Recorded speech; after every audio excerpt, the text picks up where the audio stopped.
prece, nós te rogamos.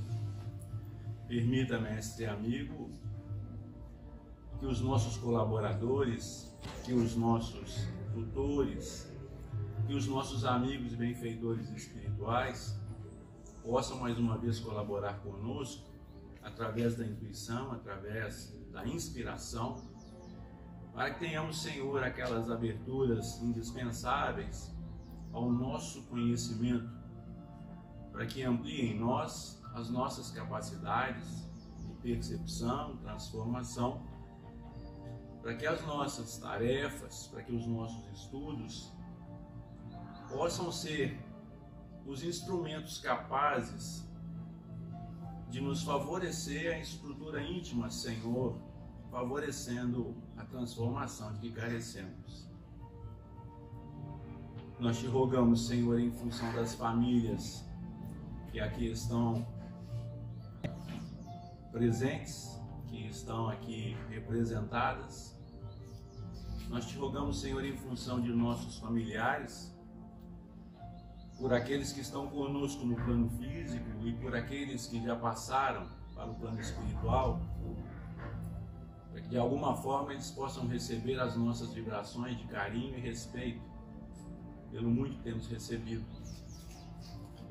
Nós te rogamos, Senhor, em função daqueles que aqui realizam as suas tarefas, que aqui estão hospedados, que aqui fazem a sua moradia, e que de alguma forma, Senhor, as nossas vibrações possam amparar todos aqueles que de alguma forma buscam a Ti de todas as maneiras possíveis.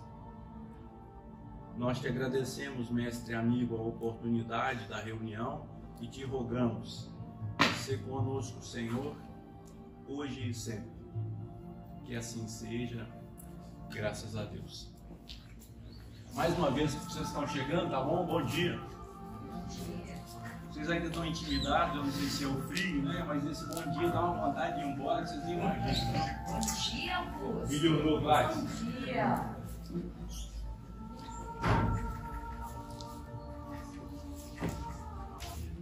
A nossa atividade de hoje é continuação dos temas que estão estabelecidos no livro Justiça Divina, do Emmanuel. O tema de hoje é virtude solitária. E aí a gente vai fazer a leitura da mensagem e a partir da leitura a gente inicia a nossa tarefa.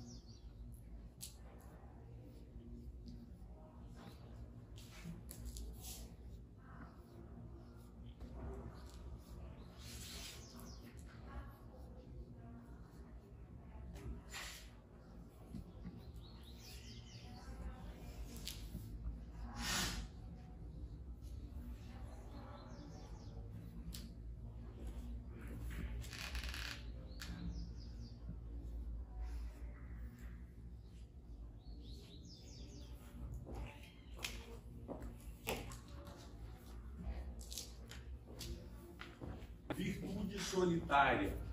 Reunião pública do dia 30/1/1961, primeira parte, capítulo 3, item 8.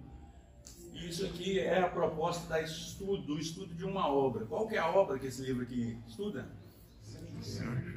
Céu e Inferno. Que trata de que mesmo?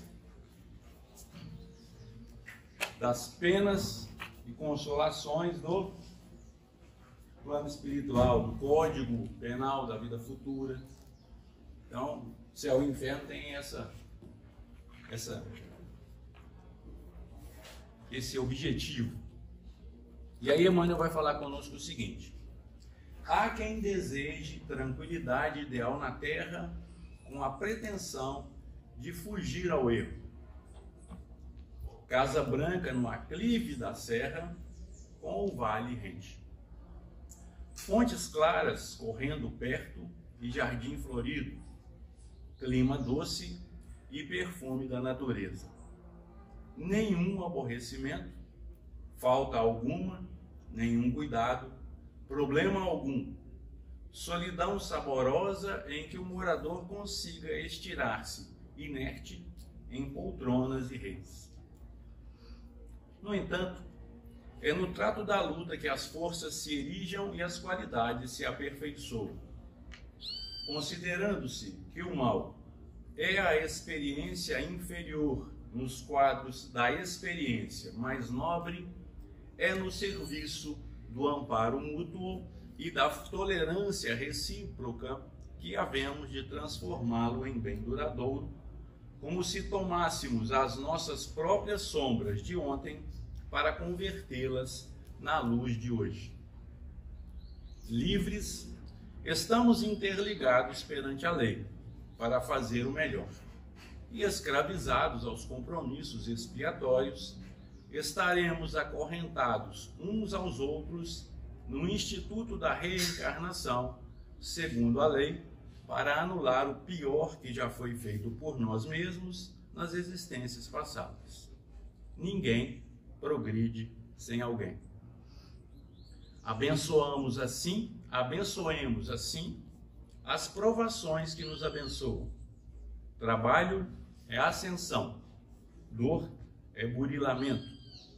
Toda adversidade avisa, todo sofrimento instrui, todo pranto lava, toda dificuldade esclarece e toda crise seleciona. Virtude solitária é pão na vitrine. Competência no palanque é usura da alma. Todos somos alunos na escola da vida. E ninguém consegue aprender sem dar a lição. Aí, a partir daqui, então, a gente vai buscar o amparo, a princípio, lá no Evangelho de Mateus, no capítulo 13, versículo 9, que vai falar para a gente um negócio bem importante, que é com relação à nossa capacidade de visualização, mas aqui em outros termos. Então, capítulo 13 do Evangelho de Jesus, segundo Mateus, a partir do versículo 9, que diz assim, vou iniciar do 8. E outra caiu em boa terra e deu fruto, um a 100, outro a 60 e outro a 30. Aqui eu vou provar para vocês que nós já temos algum conhecimento do Evangelho. Ele está falando de quê aqui? Vou ler de novo, tá bom? E outra caiu em boa terra e deu fruto, um a 100, outro a 60 e outro a 30. Ele está falando de quê? Da semeadura. Ele está falando daquele que saiu a semear, assim, e as sementes, ora em lugar propício, ora em lugar menos propício. Então nós já temos essa informação. Mesmo que de início a gente não consiga estabelecer essa correlação, né? Um já nos salvou aí. Eu vou falar com vocês mais algumas vezes ainda, e toda vez que eu fizer alguma pergunta, eu faço a pergunta para vocês, espíritos encarnados, tá bom? Apesar de eu ser médium, como estabelece para nós a doutrina espírita, eu ainda sou um médium medroso, eu não preciso de ver espíritos encarnados, eu não preciso de ouvir espíritos encarnados, porque eu não quero. Primeiro que eu sei que eu não vou ver anjo, então eu prefiro vê-los, prefiro ouvi-los, e aí os espíritos me socorrem e me amparam nisso, então eu não tenho essa capacidade. E aí as perguntas são para vocês, espíritos encarnados que estão conosco hoje, tá bom? Fiquem à vontade. No versículo 9 ele fala assim, quem tem ouvidos para ouvir, ouça. Tudo bem? Então, quando a gente fala em virtude, quando a gente fala em solitária, olha que legal. A gente acha que é um esforço, né, imenso. Se a gente mudasse aqui essa letra, ou se eu só fizesse um remendo nessa letra, a coisa ia mudar um pouquinho. Mas ainda não estamos falando desse remendo. O remendo é uma construção nossa e Emmanuel está dando alguns direcionamentos para nós. Ele está falando que não existe essa possibilidade de criarmos virtudes andando sozinhos. Eu gosto muito de ressaltar a sua presença aqui. Tem alguém aqui que está vindo aqui pela primeira vez? Isso é ótimo. Então vocês já estão escolados já. Por quê? Porque muitas vezes aquele que está vindo pela primeira vez, ele acha que caiu ali de paraquedas. E não é bem assim. Não existe essa possibilidade do seu paraquedas te levar para um lugar seguro. Toda vez que você entrar no paraquedas e saltar, você está correndo risco. O primeiro risco é do paraquedas não abrir. Você pula assim mesmo, acreditando, né, que vai dar tudo certo. Quando nós vamos reencarnar, nós acreditamos nisso. Vai dar tudo certo e aí entramos no barco e aqui estabelecemos morada. Apesar de você falar que está muito ruim, se você for pensar direitinho, você é um grande mentiroso. Porque se a morte se aproximar de você, você começa a pedir a Deus para não morrer, não. Fala, ó Senhor, a vida é tão boa, eu tenho tanto planejamento ainda, meus filhos estão pequenos, meus netos ainda nem nasceram. E você começa, assim, eu queria fazer um pós-doc em alguma hora, eu queria ver o meu filho. E aí você começa. Porque você começa a estabelecer uma negociação com Deus. Por quê? Porque o seu projeto está lá no futuro, que você não tem qualquer acesso. Geralmente seus problemas estão lá no seu passado, que você da mesma forma também não tem qualquer acesso. E os amigos espirituais falam com a gente assim, olha, quando você reencarnar, nós vamos colocar em você um esquecimento. Você não vai lembrar do que você foi e do que você fez, porque isso é para o seu bem. E a partir dali, você escreve uma nova história na sua vida. Eu pergunto para você, por que o problema de ontem quer viver com você no seu dia atual, se o esquecimento do passado é uma bênção? Se os seus erros que te trouxeram até aqui foram fundamentais para que você aqui viesse, por que você quer conviver com eles se eles já fazem parte da sua história? Então, nós temos que tentar entender que virtude não é um ponto a ser alcançado, não é um local, não é um ambiente e que você vai chegar lá e vai falar assim, bom, agora eu estou virtuoso. Porque se isso acontecer, você perdeu a sua humildade. E uma das características da virtude é a humildade. Você tem que se reconhecer que você não sabe de absolutamente nada. Que tudo que você sabe não representa absolutamente nada com relação ao universo. Então, qual que é a importância de você saber algo? É para que você tenha condição de manusear o que você tem para trabalhar. Então a vida vai nos apresentando essas possibilidades. Porém, o seu olhar, a sua capacidade de entendimento, ela vai se ampliando à medida que você se esforça, se empenha em entender. Se você criar em você uma resistência com relação à própria condição que você está vivendo, você começa a inibir a sua capacidade de visualização. E você começa a criar situações.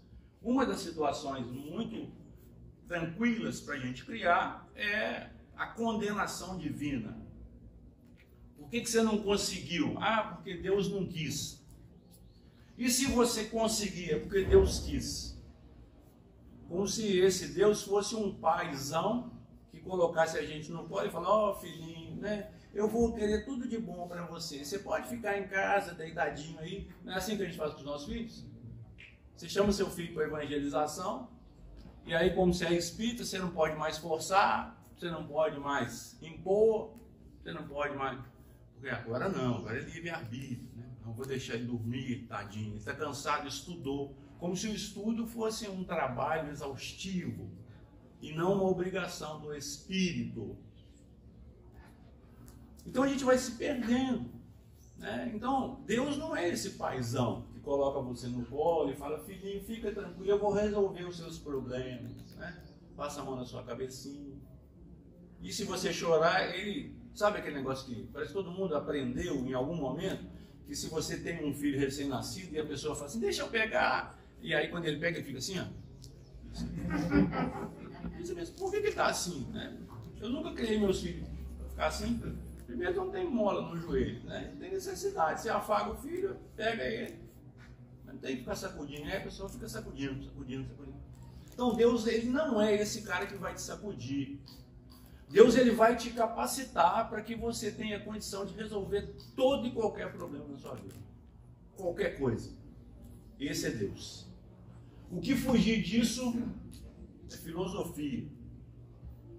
Muitas vezes é carência. Ó Senhor, né? Eu preciso passar na prova de juiz. Eu estudei tanto, bom, você estudou tanto, você tem que ter fé no seu conhecimento. Você não tem que pedir para Deus ajuda não, porque tem um montão de concorrente lá que precisa da ajuda de Deus também. E são filhos do mesmo jeito que você é. Então como é que você pede a Deus? Se empenhe naquilo que você está fazendo. Isso é fazer o bem. Faça da melhor maneira que você puder aquilo que você se predispõe a fazer. Primeiro, você está fazendo bem para você mesmo. Quer falar? É interessante que a nossa meta, né, que é a perfeição, né, que é a felicidade eterna, mas é por méritos próprios. Né? Da mesma forma que ninguém chega para a pessoa, toma aqui seu diploma de médico, e a pessoa vai fazer terceiro. Você tem que lutar, né, pela profissão, aí quando você formar, realmente eu sou médico porque eu me esforcei, é mérito meu. Isso é tão interessante, gente, porque nem sempre a gente consegue perceber, né, como é que nós vamos criar virtude. Como é que você vai criar virtude na sua vida se você não se empenhar? Como é que você vai ser paciente se você não tolerar o seu marido? Se você não entender a sua esposa? Se você não participar dos equívocos dos seus filhos? Se você não tolerar aquele vizinho sacana que adora te sacanear? Como é que você quer isso? E ontem eu tive a oportunidade de conversar com a minha sobrinha, que ela me chamou e falou assim: e aí, tio, nós vamos conversar com a mamãe, no caso a minha irmã. E eu falei assim, bom, eu estou longe dessa conversa, porque a minha conversa como irmã é diferente da sua conversa como filho. Eu não misturo as coisas, porque são relações diferentes. Então, se eu tiver que conversar com a minha irmã, eu chamo ela em particular, porque o Evangelho nos aconselha assim. E ela me perguntou assim, e aí, o que eu tenho que fazer? Eu falei, bom, a princípio, na minha visão, você deve amparar. Você deve agir como filho e não como fiscal da vida alheia. Porque de vez em quando a gente confunde as coisas. E o filho, ele entra numa idade que ele quer se comparar com o pai. Ele quer, né, se mostrar, é capaz, não, agora sou eu. Peraí, cuidado com isso, né? Ah, Augusto, mas eu estou vendo que meu pai está errado, está equivocado, mas ele tem que ter olho para ver que ele está errado, porque senão você vai criar outro conflito. E ninguém resolve conflito criando outro. Isso é canoa furada. Se você percebe que a pessoa que se ama está em dificuldade, você não tem que apontar a dificuldade dele, você tem que ampará-lo. Tem que chamá-lo para a razão. Mas de que forma? Nunca apontando o erro. Não existe pessoa mentirosa que não sabe que é mentiroso. Todo mentiroso, ele tem certeza que ele é um mentiroso. Às vezes ele acredita na mentira dele e faz dela uma verdade. Então a gente tem que tentar de alguma forma entender. Como é que eu vou ajudar? Bom, a princípio acolha. A princípio entenda. Porque a pessoa não é aquilo que a gente gostaria que ela fosse. Ela é aquilo que ela dá conta de ser. Ninguém evolui por osmose. Osmose é um processo químico, né? Que você aproxima e aí o outro recebe as características que você tem. O seu filho, apesar de conviver com você, o seu amor, apesar de conviver com você, ele não adquire as suas características positivas, nem as suas características negativas. Ele pode copiar, mas assimilar ele não assimila. Mas por que geralmente a virtude ele não pega, mas a viciação ele se encarrega? Porque quando a gente vai reencarnar, nós escolhemos uma família propícia a nos dar condições de vencer as nossas más inclinações. Você não escolhe uma família de anjos que não possa oferecer para você condições adequadas para que você crie as suas próprias virtudes. Então a gente pensa de maneira, né, contrária. Poxa, mas eu nasci numa família de um pai que bebe todas, agride a mãe. Então eu já sei o que eu tenho que fazer. Por que eu nasci lá? Nasci lá porque quando eu fizer 15 anos eu vou pegar esse pai pelo pescoço e acabo com isso de uma vez por todas. Você não entendeu a proposta. Você tem que amparar o seu pai, porque ele já veio equivocado, é um doente, a gente ainda não consegue, acreditar que existem patologias que nós ainda estamos longe de catalogá-las. Nós queremos colocar todos eles codificados no Código Penal, que é muito mais fácil, porque a gente tira eles da sociedade. E nós não estamos satisfeitos com o que o Código Penal estabelece, não. Nós queremos mais, porque tem muita gente boa aí que gostaria que nós tivéssemos implementado nas nossas leis pena de morte. Quando não, prisão perpétua. Porque é assim que a gente vê as pessoas que pensam diferente de nós. Nem sempre a gente consegue aceitar. Então a gente vê aquele, nossa, ele cometeu um ato, né, extremo. Mas você não entendeu a proposta do Evangelho? Lá no Evangelho está estabelecido que os escândalos são necessários. São necessários no momento atual em que nós estamos entendendo isso. E se você se propõe a entender a proposta do Evangelho, você vai adequar a sua vida à proposta evangélica. Você não pode nunca tentar adequar a proposta evangélica na sua vida. Porque Deus não negocia suas leis. Não existe essa possibilidade. O erro, ele é erro em qualquer ambiente que você estiver estabelecido. O que muda? A sua condição de entendimento é que estabelece o grau de responsabilidade que você vai acolher. E a gente fala muito do livre-arbítrio, mas o livre-arbítrio, eu tenho livre-arbítrio. Cuidado com isso. Porque o livre-arbítrio, ele não te dá possibilidade de fazer tudo o que você quer. Não é bem assim. O livre-arbítrio, ele estabelece para você que você vai responder por tudo que você sabe. E o que você fizer contrário àquilo que você sabe, o livre-arbítrio vai te fazer assim, você sabia disso. Por isso eu li um trechinho do Evangelho, um versículo do Evangelho e falei, você já sabe. Nem todo mundo quis levantar a mão e falar, eu sei mesmo. Porque ele está com medo de se entregar. Né? Porque para você que sabe, a cobrança é diferente. Então, quando nós nos reunimos aqui, nós temos que valorizar um pouquinho mais desse ambiente. Você não é capaz de se transformar por esta reunião. Você é capaz de criar um caminho novo para a sua vida a partir de agora. Se você não acreditar nisso, eu não sei o que fazer. Mas eu não me transformei na primeira reunião que eu participei. Primeiro eu negava tudo. Eu questionava tudo. Não estou falando para você que está negando, questionando, tá bom? Estou falando da minha experiência, da minha vida. Depois eu ia naquelas reuniões em que eu me simpatizava com quem ia falar. Tem muita gente que está nessa até hoje. Hoje é do Augusto, eu corro para lá. Hoje é do Emerson, eu não gosto dele. E isso é tão interessante, gente, que um dos primeiros conselheiros que eu busquei foi o Emerson. Eu não imaginava nunca que eu estaria aqui hoje, dando a minha contribuição aonde ele administra. E o pior, eu convidei ele para fazer um estudo e no final do estudo, né? Ainda bem que a Gladys está aqui, eu posso dar meu testemunho. Porque eu comecei a ficar fã daquele cara, eu tinha um evangelho, eu fui, levei o evangelho, na hora que ele estava indo embora, eu falei, Emerson, eu queria te pedir um negócio. Ele falou, pode pedir. Aí dei ele o meu evangelho e falei assim, autografa para mim. Ele falou, o quê? Eu falei, manda mensagem para mim. E eu falo com os meninos na hora do banho. Eu vou trazer para vocês o evangelho autografado pelo Emerson. E eu tenho lá uma mensagem do Emerson no meu evangelho há alguns anos atrás. Então, se você não acredita que Deus quer o melhor para a sua vida, é difícil eu te convencer disso. Porque você vai criar suas virtudes com o seu trabalho, não com as minhas palestras. A minha palestra pode até trazer alguma coisa que faça com que você...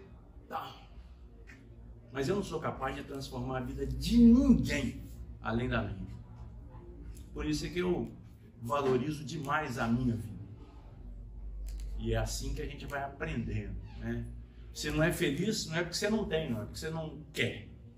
Porque ser feliz é vontade própria. Sua felicidade não está fora de você, está aí dentro. Quando você se reajustar e valorizar tudo que você tem, ninguém mais é capaz de te fazer infeliz. Uma pessoa que muitas vezes não correspondeu aos seus anseios, né? Agora eu estou desiludido. Você está desiludido porque você quer, porque você apostou todas as suas fichas em alguém que não era capaz de te entregar aquilo que você queria. Só isso. Mais nada. Augusto, mas é o amor da minha vida. O amor da sua vida é Deus. É o primeiro mandamento. E as criaturas? As criaturas são aqueles objetos, são aquelas situações, são aqueles indivíduos que Deus nos proporcionou para que nós criemos as nossas virtudes, para que nós laboremos as nossas dificuldades. Não cria dificuldade nas criaturas. Augusto, eu vou dar conta de tudo, mas aquele ali, eu sou reencarnacionista mesmo, na próxima, cuidado com isso, porque na próxima ele pode vir dentro da sua família e criar uma confusão que você perde novamente a oportunidade. Então, ninguém faz doutrina espírita para mudar o outro. Doutrina espírita é de foro íntimo. Você quer mudar o mundo? Transforme-se numa pessoa melhor. Porque os seus olhos vão ver um mundo que ninguém vê. Ninguém vai ser capaz. Nós estamos no ano eleitoral. Se Bolsonaro ganhar, ótimo. Se o Lula ganhar, ótimo. E se ninguém ganhar, melhor ainda. Porque não é o presidente que manda na minha vida. Quem manda na minha vida sou eu. Ah, mas e o gás? E a gasolina? Graças a Deus eu tenho um carro. Graças a Deus eu consigo comprar um botijão de gás. Mas tem um montão de gente... Gente, a gente tem que entender que as injustiças fazem parte do mundo que a gente está vivendo. Não existe um processo capaz de sanar as injustiças do mundo. Não existe esse processo, porque o nosso mundo ainda não é um mundo feliz. Não são instituições sociais governadas por homens falíveis que vão consertar a nossa vida. Porque nós estamos brigando uns com os outros em função de escolhas. Por quê? Se a diversidade do outro é que me dá instrumento para raciocinar. Quando você escolhe uma bolha para viver só com aqueles que pensam como você, você está fincando o seu pé na terra. Porque você não tem condição de pensar de maneira diferente. A diversidade não é inimiga. A diversidade é só contrária às minhas ideias. Nós é que transformamos muitas vezes os nossos adversários em nossos inimigos e queremos matar os outros. Todos aqui devem conhecer alguém que se tornou inimigo do outro em função de posicionamento político.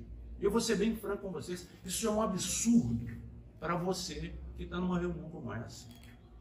A escolha que o outro faz pertence à vida dele. É a condição atual que ele tem. Não quer dizer que é a melhor, não quer dizer que é a pior. Quer dizer que é a que ele dá conta. E eu não preciso gostar da escolha que ele faça. Eu só preciso respeitar a escolha que ele fez. Então, nós estamos confundindo as coisas e nos envolvendo emocionalmente para resolver questões que nós temos que resolver racionalmente. É só estudar um pouquinho de doutrina espírita. Nós estamos caminhando. Se a gente virar para trás e tivesse condições de ver 100 anos atrás, a gente não ia acreditar no que a gente estava fazendo atrás. Não, eu não acredito que eu estou fazendo isso. Então, nós temos que entender que isso é um processo em andamento. Não está pronto, nós não estamos prontos. Existem virtudes, segundo os amigos espirituais, que nós desconhecemos. Então, é só ter um pouquinho mais de carinho com você. Você não vai acertar todas as vezes que você fizer uma escolha. Você tem o direito de errar. Inclusive, se você escolher um amor que hoje em dia você percebe que não é tão amável assim. Isso é natural. Por quê? Porque você fez um sonho, você visualizou alguém que não existia. Porque quando nós estamos no nosso momento de conquista, gente, maquiagem, perfume, roupa bonita, até o tom de voz eu tenho que afinar, senão eu não consigo ninguém para ir comigo. Então eu sou gentil, porque eu estou querendo cativar. Aí você consegue uma aliança. Depois você vai ver o que é essa aliança na sua vida. não sabe fazer as escolhas certas. Né? Não. Eu escolher Jesus, Barrabás, eu fico com Barrabás, vai dando outro. Mas isso por quê? Porque, sabe, nós estamos num eterno crescimento, num eterno evoluir. E tem pessoas, eu namorei 13 anos. 13 anos. Aí tem uns aqui que estão namorando 5 anos, acredita que não vai casar mais. Não pensa nisso não, amor. Pode esperar que alguma coisa boa te aguarda. Fica tranquilo. Né? Então eu namorei 13 anos. E aí tem aquela ilusão, né? Não, porque quando você casar, você vai ver que a coisa muda. É lógico que muda, todos os dias tem que mudar. Não pense você que 40 anos de convívio, porque viver é para qualquer um, conviver é para poucos. Conviver e viver não são as mesmas coisas não, tá bom? Conviver é compartilhar o mesmo ambiente. É você conviver com as dificuldades do outro. É o outro fazendo pirraça só para te testar. Não, é para criar em você virtudes capazes de entendê-lo. Pirraça é chamar a sua atenção. Falar, eu estou aqui, tá bom? Você esqueceu que tem que fazer carinho em mim, porque quando a gente namorava, você fazia carinho. Agora você nem passa perto mais. Você não quer nem olhar mais, porque você olha, vem ela, vem ele. Assim, até o passo você já nossa senhora, e vem ele lá, ó. Senta no sofá e nem respira. Mas por que isso? Se ele é um instrumento da sua purificação. Mas tem pessoas que não querem experimentar, vão trocar, e troca. Quando está na terceira, na quarta, lembra do primeiro, fala, nossa senhora. Sim? Ele era tão bom, mas não é que ele era tão bom, é que você mudou. Você pegou outras experiências que não tinha, e aí visualiza nos defeitos do outro virtudes. É assim a nossa vida. O problema não está no outro, o problema está em mim, que não consigo aceitar como ele é. E aí você quer que a pessoa mude. Augusto, mas ele é ignorante demais. Graças a Deus. Porque a ignorância nos dá o benefício da pena amenizada. O problema é quando não é ignorância, é teimosia. E a gente confunde uma coisa com a outra. Cuidado. A ignorância é o desconhecimento, não é a teimosia. Aquele que insiste em fazer a coisa errada não é um ignorante. Eu nem vou falar o que é. Cada um cria, né, a sua própria condição, porque senão eu vou falar coisa aqui. Então a gente tem que tentar de alguma forma perceber. Então ele fala assim, olha, é impossível você criar uma virtude sozinho, nós somos seres sociais. Eu preciso do outro. Até para eu falar mal do outro. Falar mal, gente, ainda não está catalogado como crime, então aproveita. Pensar mal do outro ainda não está. Tem um montão de gente que quando o palestrante começa a falar, ele começa a pensar no que aquele cara faz na vida dele. Isso é natural. Isso é natural. Você não está pecando, não. Você está, né, formulando ideias que fazem parte do seu meio. Emmanuel fala pra gente assim, olha, ninguém dá um salto de qualidade por improviso, ninguém consegue improvisar um ambiente novo para ele. Quando você vem para cá, você está criando um ambiente novo para você. Eu vou falar um negócio com você agora, você não vai ficar muito satisfeito não, tá bom? Mas, infelizmente, eu tenho que te falar porque você veio no meu momento. Você fica chato. E você começa a perceber que os seus amigos anteriores começam a fugir de você. Porque você começa a criar outros hábitos que eles ainda não têm. Você fala, ficou tão enjoado. Quando não te taxam, né? Ah, agora ele é arrogante, ele se acha. Não, eu não me acho não, eu me valorizo. Quem quiser estar comigo, aí eu aqui domingo. Na igreja evangélica tem um momento em que a gente faz prece pelas cadeiras vazias. Eu falo o seguinte, olha, todas as vezes que você vier para um ambiente desse aqui, convide o máximo de pessoas que tiver no seu alcance. Convide, não se apegue ao resultado, vem se quiser, mas você convida. Porque o dia que um vier, você tem um crédito que você não imagina. Então, domingo. Augusto, mas eu já convidei ele 1 milhão de vezes, convide 2 milhões. Isso é uma recomendação do Evangelho. Quando alguém te convidar para caminhar 1 milha, você caminha. O Evangelho ele fala tudo na nossa vida. O problema é que a gente não tinha olho para ver. Aí Jesus fala no Evangelho de João, ó, eu vou mandar para vocês um Consolador prometido. Se você não sair daqui melhor do que você entrou, não é consolo. Se você não sair daqui acreditando que você é capaz de mudar a sua vida, não é consolo. Se você não sair daqui acreditando que o seu problema não faz parte da sua vida, não é consolo. O seu problema é um aferidor dos seus valores. Você não tem que viver com o problema dioturnamente. Passe a separar as coisas na sua vida. O seu problema conjugal não tem nada a ver com o seu problema social, com o seu problema financeiro, com o seu problema profissional. Se você não conseguir fazer essa separação, você pode se dar mal, embolar tudo e perder o emprego, perder o controle financeiro, perder a família e perder a tranquilidade de viver. Porque você embolou. Ninguém aguenta um trem desse. Está com problema no trabalho. Quando você sair do seu trabalho, deixa esse problema lá e vá viver momentos felizes com a sua família. Augusto, mas como é que eu vou fazer isso? O problema não sai da minha cabeça, é porque você ainda não se habituou a fazer essa separação.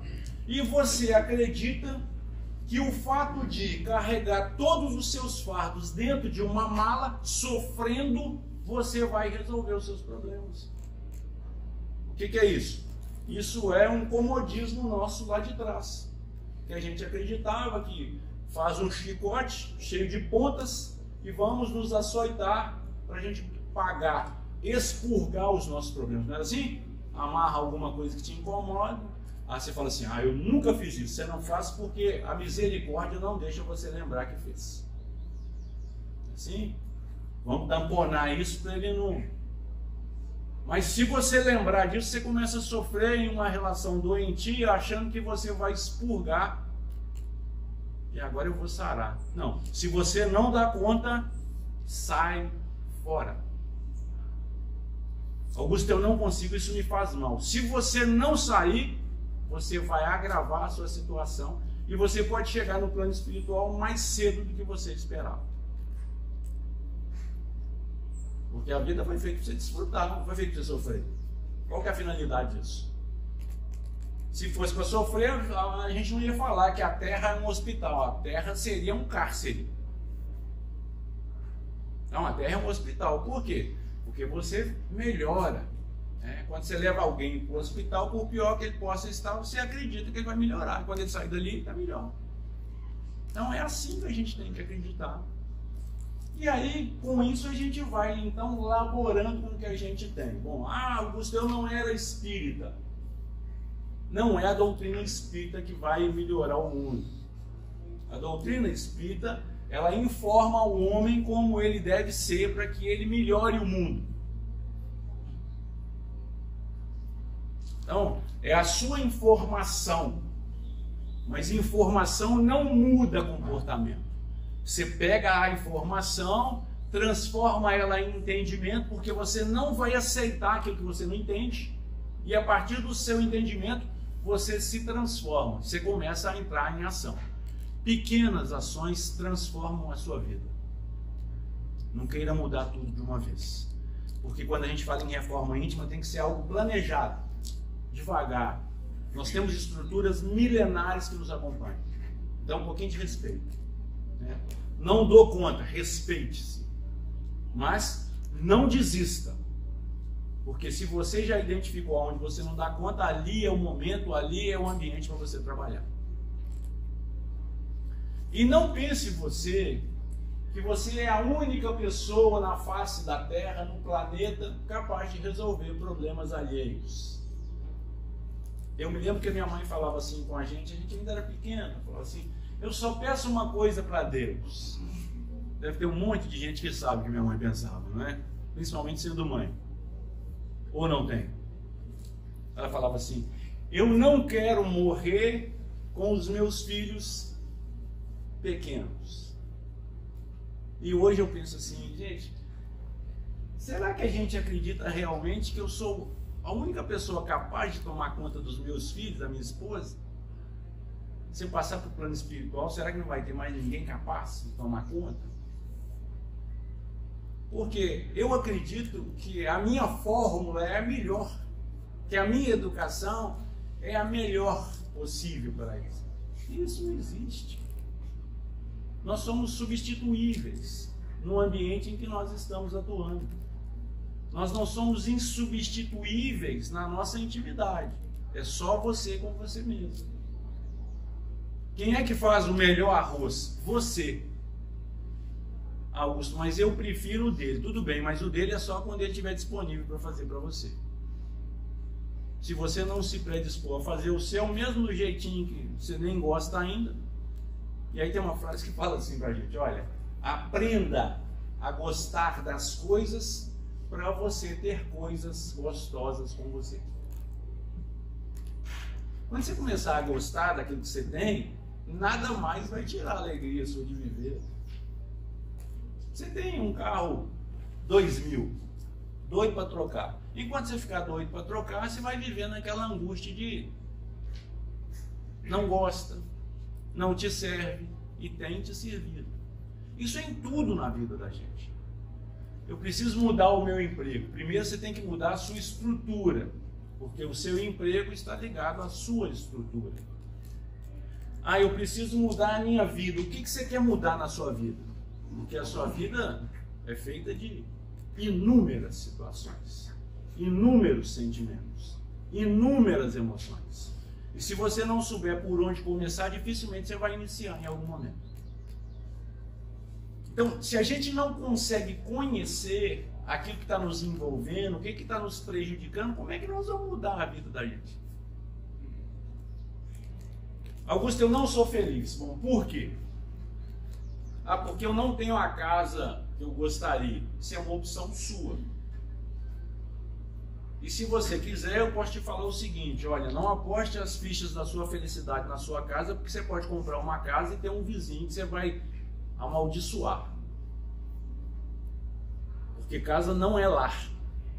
Lar é ambiente psíquico, não é ambiente físico. Ah, eu adoro ir lá no La France. Você não adora vir na instituição física. O que te atrai é o ambiente espiritual. Isso aqui é capaz de te curar de qualquer mal que você tiver. Mas você tem que ter fé. Não é o Augusto, não é o Emerson, não é o Delano, não é a Patrícia. Nós somos os instrumentos que Deus possibilitou para mensagem. E aí vocês imaginem, como é que um cara que fala de Jesus em público pode xingar alguém na rua? Como é que você usa o instrumento de falar de Deus para ofender pessoas? Como é que você vai usar a partir de amanhã o seu entendimento em uma discussão com uma outra pessoa? Se você está aqui hoje tentando entender Jesus, tentando levar Deus para a sua vida diária, são conceitos que nem sempre você consegue, né? Porque você está tão envolvido nas suas emoções, nos seus conflitos, que você acredita que da agora para frente a coisa vai mudar. A coisa não muda. Quem muda somos nós. Então, mudar a sua vida, você muda e toda a sua vida se transforma. Você não tem como mudar o que está fora de você. Você não muda o seu filho, você não muda o seu amor, você não muda o seu chefe, você muda a sua intimidade. Então, virtude é algo que os nossos trabalhos diários, as nossas dificuldades diárias desenvolvem em nós. E para que nós tenhamos condições de desenvolver essas virtudes, nós temos que ser capazes de entender a mensagem que está nos chegando todos os dias. Não pense você que existem dias especiais na sua vida. Todos os dias da sua vida são especiais. Não existe um dia que não tenha uma motivação na sua vida. O que pode acontecer é que você não percebeu a mensagem. Todos os dias são especiais na sua vida. E aí Jesus fala assim para a gente: a cada dia basta o seu mal. O mal de hoje já deu o que basta na minha vida. Amanhã é um novo dia. Então, apesar de que muitas vezes o reflexo desse mal ele vai perdurar por um bom tempo. Mas é uma mensagem que fica repercutindo na minha intimidade. Mas eu tenho que estabelecer até onde ela vai interferir na minha capacidade de gerenciar a minha felicidade. Sua felicidade não está estabelecida pelo outro. Aí você sai daqui com uma proposta: agora eu vou ser feliz porque eu quero ser feliz. Só que você não gosta muito do funk, você não gosta muito do pagode, você não gosta muito do samba, você não gosta muito do churrasco no vizinho. E aí você chega lá na sua casa e, para sua surpresa, o que seu vizinho está fazendo? Exatamente aquilo que você não gosta. Ah, não, Augusto, isso não tem problema não. Aí você chega lá, seu vizinho está lavando a calçada com a mangueira aberta. Sim? E você diz: não, isso eu não tolero mais. Não é possível que ele não entenda. É possível. Nós em algum momento não entendemos. Por que nós estamos querendo que o outro entenda algo que eu levei 1 milhão de anos para entender? Quando eu falo para você convidar as pessoas para estarem nesse momento aqui, eu não estou falando para você insistir não, tá bom? Não dê pérolas aos porcos. Não estou desfazendo de ninguém. O que é bom para você pode ser veneno para o outro. Convidar é dar para ele a opção de mudar, porque você teve a opção. Eu tive a opção. E eu aprendi na minha vida que aquele que não se transformou não acredita na transformação do outro. Ninguém na sua casa vai acreditar na sua transformação se eles não se transformarem. Eles vão fazer de tudo para te deixar no mesmo ambiente. Então eles vão te oferecer um monte de trabalho para você fazer. Agora ele acha que ele é espírita. Nem discute mais com a gente. Nem senta mais na mesa com a gente. Não é porque eu não acredito mais neles. Não é porque eu não faço mais parte daquela família. É porque os assuntos não me agradam. É porque eu estar ali, eu não vou conseguir me equilibrar. Eu vou começar a ter pensamentos de desdém. Então, em respeito a eles, eu não me sento mais na mesa. Porque eu passei isso na minha própria casa. Quando eu falei que parei de beber. A maior dificuldade que eu tive foi explicar para as pessoas por que eu tinha parado. Como se eu devesse explicação de alguma coisa na minha vida para as pessoas. Ninguém me perguntou por que eu comecei a beber. Por que eles têm que saber por que eu parei de beber? E lá em casa tem um negócio muito interessante, né? Quando eles já estão, né, bem alegres, eles querem discutir o evangelho comigo. Vocês já foram lá em casa alguma vez com o pessoal da Alegre? E aí, a princípio, né, assim, ele estava vibrando igual Toyota no asfalto, né?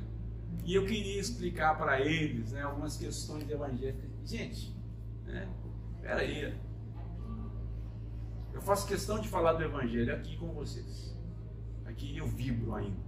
E vou continuar vibrando enquanto eu tiver oportunidade. Aqui é o nosso momento. Então, na minha casa, nos momentos festivos, não. Eu estava em um ambiente festivo ontem, aniversário de um filho da minha sobrinha.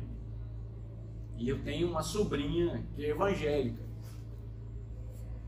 E em uma dos momentos que eu estava lá, eles me chamaram para fazer uma prece. Eu fiz a minha prece e pedi para que a minha sobrinha fizesse a prece também, porque ela é evangélica. E ela fez. E ao final do encontro, ela veio me agradecer por eu ter chamado ela para fazer prece. Gente, eu já chamei tanta gente para fazer tanta coisa errada, que agora chamar para fazer prece é o mínimo que eu posso fazer. E ontem eu estava lá, todos estavam, e aí chamaram ela. E aí eu fui procurar, ela tinha ido socorrer uma filha que estava no banheiro. Eu, peraí que eu vou chamar. Ela falou, não, você mesmo serve. E ela não entendi nada, eu fui. E aí eles fizeram faz uma prece por nós. Então, essa coragem é muito do evangélico. Ele anda com a Bíblia dentro do carro dele, quando não coloca lá no painel. E você acha um absurdo, porque quando ele xinga, né, buzina, não sei lá, tá com a Bíblia lá, mas não adianta nada. Se a Bíblia mudasse a vida de alguém, não existia uma pessoa na face da terra que não tivesse uma Bíblia, que andava com ela pendurada no pescoço. Né? Coloca uma cruz no pescoço, você põe a Bíblia. Agora eu estou vida mudada, né? Bate aqui e volta para você. Assim? Não, eu não quero que bata coisa ruim aqui e volta para você. Eu quero que as suas coisas ruins batam em mim e não reflitam em mim. E nem que eu me transforme em esponja. Então eu fiz a prece, quando terminou, minha esposa virou para mim e falou assim: por que você não rezou o Pai Nosso? Eu falei para ela que eu não achei produtivo, porque o pessoal já tinha tomado algumas cervejas. E eu deixo claro para vocês que eu não tenho absolutamente nada contra cerveja. Porém, era um momento festivo, não era um momento de celebração evangélica. Aqui é. Aqui eu posso falar daquilo até que você não gosta, porque eu não estou aqui para te agradar. E não posso te ofender. Se eu te ofender, eu tenho que te pedir desculpa. Eu não falo aqui absolutamente nada para você. Aí eu trago até minha sogra para ser minha testemunha e de vez em quando eu falo dela. Né, assim? E ela falou comigo: engraçado, agora todo mundo já me conhece como sua sogra. Então, porque as pessoas, a sogra do Augusto. E já contei para vocês que eu estava numa reunião e quando eu falei da sogra, um cutucou o outro e falou assim: ele não tem sogra é nada. Estava do lado dela. E depois ela me contou. Um cutucou o outro lá e falou: ele não tem sogra. Hoje eu não mando ela levantar mais, né? Levantar a mão para não ficar constrangido, mas todo mundo descobre. Um dia ou outro descobre, né? Porque ela vem e volta comigo. Então, é assim. Então a gente tem que tentar entender de alguma forma que quando eu venho falar, eu não quero falar para a sua vida, eu quero falar para a minha vida. Porque quando eu estava sentado aí, uma vez eu fui perguntar ao palestrante como é que ele conseguia falar coisas tão bonitas. Ele falou assim: Augusto, é porque quando a gente falar, a gente tem que entender que o primeiro a ouvir somos nós. O meu ouvido é o que está mais próximo da minha boca. Então, eu não estou pregando para ninguém, eu prego para mim. Porque as minhas transformações ainda são dificílimas. Nem por isso eu vou entregar a minha oportunidade de ser feliz. Eu adoro viver. E posso falar com vocês que eu acredito demais no plano espiritual. Mas não estou com pressa nenhuma de ir para lá. Nenhuma. Já falei lá em casa que eu quero viver no mínimo até os 92 anos, porque foi a vida mais longa que ficou na minha casa. Foi a mãe da minha sogra. Imagina um negócio desse, hein? Você acha que morar com a sogra, imagina você morar com a mãe da sogra. Sim? Então você vai aproveitando o instrumento que você tem para trabalhar. Ela teve Alzheimer e foi a única avó que eu tive a oportunidade de cuidar. Então vocês imaginam. Eu podia ter reclamado, mas preferi abraçar como oportunidade de trabalho. Fica à vontade. E eu levei para casa foi a sua questão. Que você quer que seus filhos te dão banho e cuida de você. Eu achei ótimo isso. 92, eu já ia falar, ainda bem que você concluiu para mim. Né? Porque eu já falo com eles. Gente, eu não estou preocupado com a aposentadoria. Eu estou investindo no futuro dos meus filhos. Já falei com eles, a minha aposentadoria é vocês. Não quero nem saber, né? Eu vou dar só uma cesta básica, o problema é seu, não é meu. Eu dou conforto às pessoas porque eu gosto, não é porque eu acho obrigação, não. O que eu puder fazer para agradar a minha esposa, eu vou fazer, apesar dela ser chata pra caramba. Mas tem nada a ver. Já falei com vocês que alguém me chamou, Augusto. Eu fiquei tão triste quando você falou que a sua esposa é chata. Eu falei: fica com ela uma semana e depois conversa. E falei isso com ela, e ela falou comigo assim: mas você casou comigo, você falou que me ama, eu continuo te amando, mas a sua chatice é sua, não é minha. Então, chatice, gente, é opção. Tem gente que é chato e faz questão de ser. Você deve ter alguém na sua casa assim, e você acha que você vai mudar ele. Não, eu vou falar com ele do evangelho. O evangelho não foi feito por chato, não. O evangelho foi feito para quem quer. E se ele é chato, aí é problema. Ele vai ser chato quando ele for falar com você do evangelho. Não é assim que Jesus falou, não. Não é assim mesmo. Jesus falou de outra forma. Por quê? O acesso a nós era diferente. Mas para me acessar você, eu tenho que falar da minha sogra. Porque você deve ter uma sogra na sua casa. E aí na hora que você... Nossa, o Augusto tem uma sogra, então ele sabe que o negócio é complicado. Assim, quando eu falo do meu filho. Pior, eu vou falar com vocês agora. Quando a gente vai fazer curso para ser expositor, A primeira recomendação, você não pode falar da sua vida. Ah, verdade. Não é assim? Aí eu penso comigo, se eu falar da sua é fofoca, eu tenho que falar da minha. Então, me desculpem quem me deu aula lá atrás, que foi o Sr. Honório, mas o Sr. Honório já passou o plano espiritual mesmo, depois eu acerto as contas com eles, como sempre. No livro A Gênese, item 24, esse livro eu tenho estudado bastante e esse item ficou gravado em mim, acredito eu que são as minhas necessidades, aí eu trago para vocês compartilhar. Ele diz o seguinte: a obrigação para o espírito encarnado de prover a nutrição do seu corpo, sua segurança e seu bem-estar, constrange-o a aplicar as suas faculdades na busca de exercê-las e desenvolvê-las. É claro que a gente fica aqui 1 hora, então você fica preocupado com o relógio, você fica preocupado com o tema. Não dá para a gente aprofundar. Isso aqui é muito sensível para a gente. A sua segurança, o seu bem-estar, ele é indispensável para que você transforme-se. Então você pensa assim, espírita não pode querer mudar de casa porque isso é vaidade. Dane-se a vaidade. É isso que você quer? Você vai se sentir bem com isso? Faça isso por você. Você merece. Se você não estiver bem com você, você não é capaz de ficar bem com ninguém. Porque quando nós temos recomendação de amar o outro, você ama o outro como você se ama. Se você está amargurado, você vai amar o outro com amargura. Então, feliz é aquele que ama, não é aquele ser amado. O ser amado é alguém que está na sua vida para que você pratique o seu amor. Por isso que nós temos filhos, sobrinhos, primos, amigos, vizinhos. Para quê? Para você entender que o amor não é algo que você consiga dimensionar. Amor é o que você sente, que você percebe. Por isso é que você gosta de pessoas que não tem nada a ver com a sua família e não consegue saber por que você gosta daquela criatura daquele jeito. Por isso é que geralmente você apaixona com o expositor. Estou falando para as mulheres não, tá bom? Eu já tenho problema demais na minha vida. Porque eu me apaixonei por um expositor e declarei para ele o meu amor. É claro que eu não assinei na mensagem, eu não sou bobo, né? Mas no dia do aniversário eu falei com ele, que eu amava ele. Por quê? Porque o amor não tem sexo.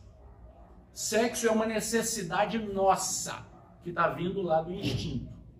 Quando você olhou alguém e se sentiu atraído sexual por aquela pessoa, isso não é amor, isso é instinto. Se a gente não tivesse isso, nós não tínhamos chegado até aqui. Meu pai teve 8 filhos. Não é porque tinha condição de tratar deles. Não é porque ele amava todo mundo da mesma forma. Porque você amar um já é difícil. Imagina você amar 9. Os 8 filhos mais a esposa.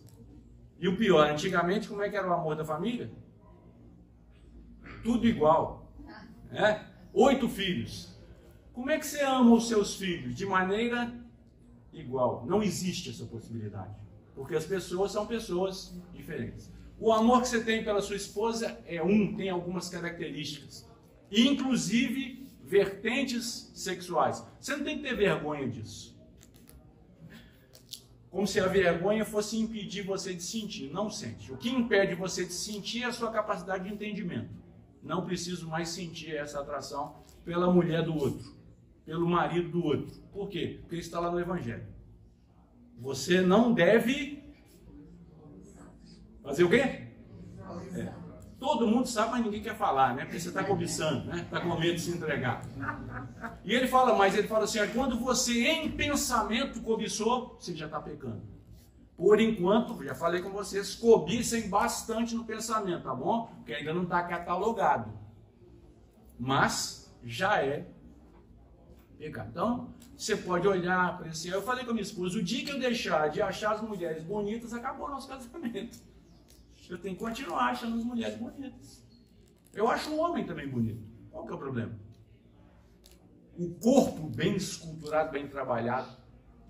Uma pessoa bem vestida, bem maquiada, cheirosa, bem apresentada. Gente, eu não vim assim à toa, não. Não ando assim todo dia, não. Por isso que a minha esposa queria casar com esse aqui. Eu falei, mas infelizmente você casou com o outro. Né? Esse aqui já é um aprimoramento. Você é um aprimoramento. Você é a melhor versão que tem de você hoje. Você tem que aproveitar isso da melhor maneira possível. Acreditar nisso, nessa mudança. Sempre. Não deixe ninguém te desacreditar. Ninguém. Só você é o dono da sua vida.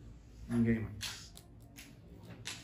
E aí ele fala assim: a encarnação não é, pois, normalmente uma punição para o espírito, como alguns o pensam, mas uma condição inerente à inferioridade do espírito e um meio de progredir. A finalidade da nossa vida é progressão, em todos os sentidos, inclusive no nosso pensar. Quem não está disposto a mudar as suas ideias, dificilmente vai conseguir mudar um comportamento. As suas ideias são as suas verdades. Se as suas verdades te bastam, eu vou deixar você com elas. Você está muito bem amparado. Por isso que a gente não tem que mudar ninguém da sua própria verdade. Para chegar até aqui, alguma coisa tem que ter motivado. Alguma coisa tem que ter nos motivado. Então essa renovação constante nós temos que buscá-la. Isso não é virtude, é algo que agora toma aqui. Você tem que cultivar ela todo dia. Todo dia. E ele continua assim: à medida que o espírito progride moralmente, ele se desmaterializa. Você não perde o corpo físico de maneira automática quando as suas funções vitais se encerram. Em reuniões mediúnicas, nós recebemos inúmeros espíritos que já passaram para o plano espiritual, que não têm condição de saber ainda que já passaram para o plano espiritual. Ou seja, que estão mortos. Então, não fala que ele está morto ainda não. Não dá um choque nele não. Por quê? Porque à medida que você muda o seu comportamento moral, você vai se desmaterializando. Você vai se desapegando da matéria e você vai passando para o plano espiritual, porque você vai espiritualizando a matéria. Quando nós nos reencarnamos, o nosso corpo materializou o nosso espírito. A gente começa a nossa caminhada espiritualizando a nossa matéria. E quando nós sairmos desse corpo, ele vai ter nos proporcionado tudo que nós precisamos. E aí a nossa passagem vai ser sem medo. Você não tem que ter medo de morrer, porque é a única certeza que eu posso dar para você. Não sei dia, nem hora, nem como. Mas a única certeza que eu vou te dar é que você vai, querendo ou não. Você pode espernear, fazer pirraça. Você vai. Não tenha medo. Isso é comum a todos nós. Acredite em Deus. Porque Deus não podia reservar para a gente algo ruim e determinar para todos. Porque morre bom e morre ruim também. Geralmente morre mais bom. Então, muitas vezes, é por isso que você não quer transformar. Né? Enquanto eu não passei para lá, eu vou ficando aqui. Sua vida se espiritualiza, suas faculdades e suas percepções se estendem. Sua felicidade está em razão do progresso realizado. Você não é feliz porque você não quer, porque você não acredita no progresso que você já realizou até hoje. Se você passar a partir de agora a acreditar nas suas virtudes, ninguém mais é capaz de fazer infeliz, porque você foi projetado para dar certo. Você é uma partícula de Deus. Você foi criado por Deus. E não é qualquer um, não, é Deus, é o Criador do universo. E ele tinha certeza que isso daria certo. Por isso, eu agradeço vocês pela presença. Agradeço a casa que nos recebe, que nos acolhe. E nós vamos então fazer a nossa prece. Esse é o momento de você pedir aquilo que você veio buscar, porque eu não tenho condição de te dar nada. Mas você não vai pedir para mim, você pede para Deus, porque Ele pode qualquer coisa. E não se apegue ao resultado. Você merece. E não deixe ninguém tirar isso da sua cabeça, não. E se você não recebeu ainda, calma que o tempo de Deus é diferente do seu tempo. Calma, você vai receber. Senhor Jesus, nesse momento, agradecido, Senhor, pela oportunidade de estarmos juntos, nós queremos, de alguma forma, agradecer todas as famílias que aqui estão representadas. Todos aqueles que dedicaram este momento de domingo para confraternizar conosco, Senhor, para somar conosco neste ambiente estas energias que agora estão nos balsamizando. Que os nossos vizinhos, mestre amigo, recebam estas energias, que este ambiente possa permanecer energizado para que todos aqueles que aqui adentrem sintam a tua presença, Senhor. Estejam eles no plano físico ou no plano espiritual. Nós te agradecemos, Senhor, em função da vida que nos acolhe hoje. Te pedimos perdão pelas nossas falhas, Senhor, e te rogamos coragem para nos mantermos firmes e darmos a nossa contribuição na construção de um mundo melhor, onde quer que nos encontremos, hoje e sempre. Que assim seja, graças a Deus.